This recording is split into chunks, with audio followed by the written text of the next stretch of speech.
Today it's 30 years since the murder of Swedish Prime Minister Olof Palme. It is yet unsolved, and it is the second biggest investigation in world history.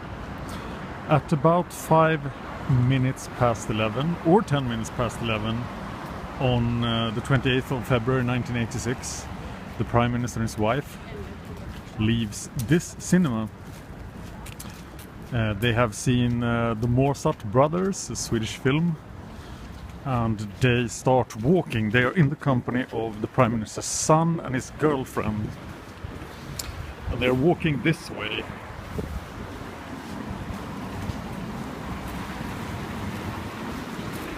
And at the street corner up here, they stop.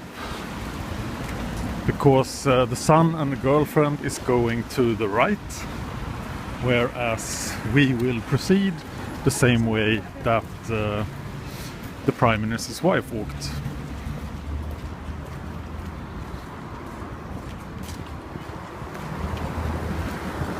And he leaves the cinema 11 or 16 minutes then before he is murdered.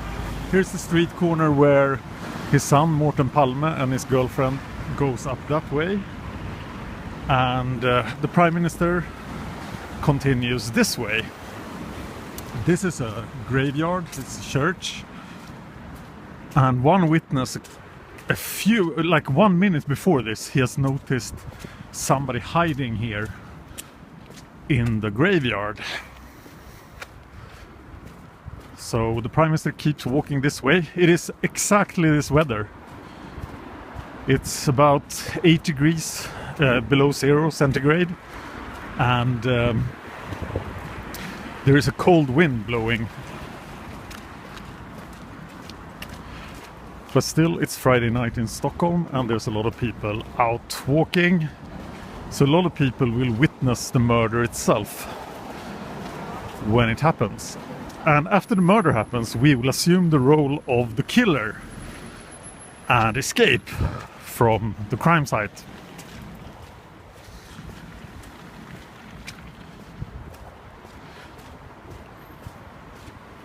It was about this lightning conditions as well. It was at night, 11 p.m. then.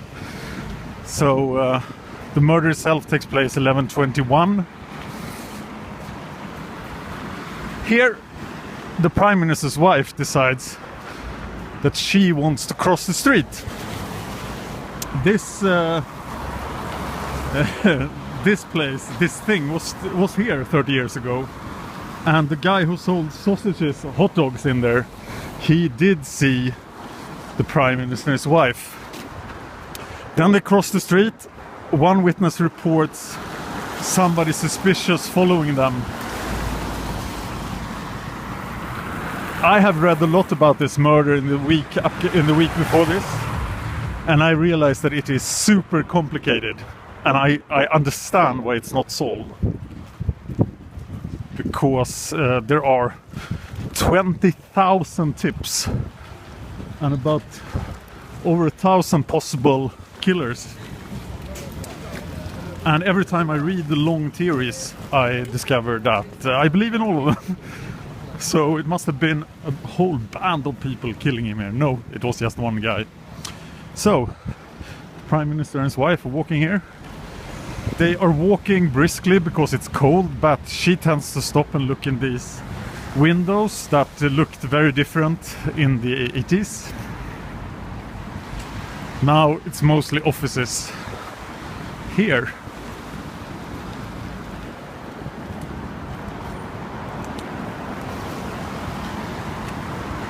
This is Sveavägen, and the murder happened in the corner between Sveavägen and what was then Tunnelgatan, and it's right up here.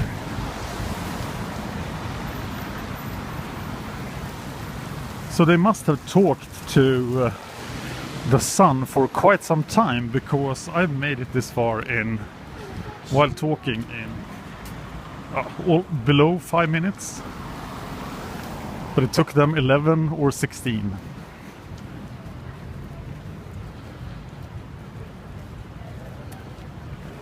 The people living on the sea are probably used to people reenacting this.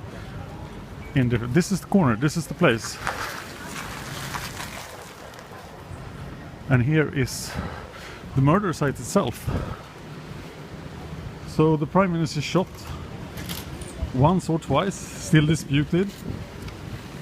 In the back, falls and dies immediately. The killer puts his weapon in the holster and starts running down here. This street is a lot brighter today than it was 30 years ago because there were there was construction work going on here.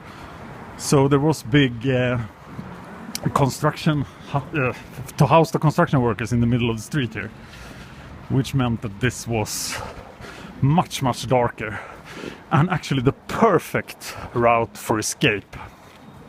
Here the killer encounters a problem because one guy appears right here and sees the killer very close.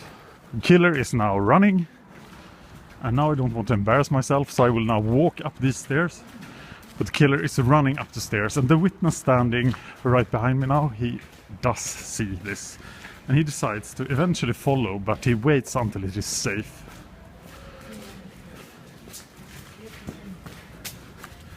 So I've had the killer quite athletically running up here. And he must have gone on the left side of these stairs.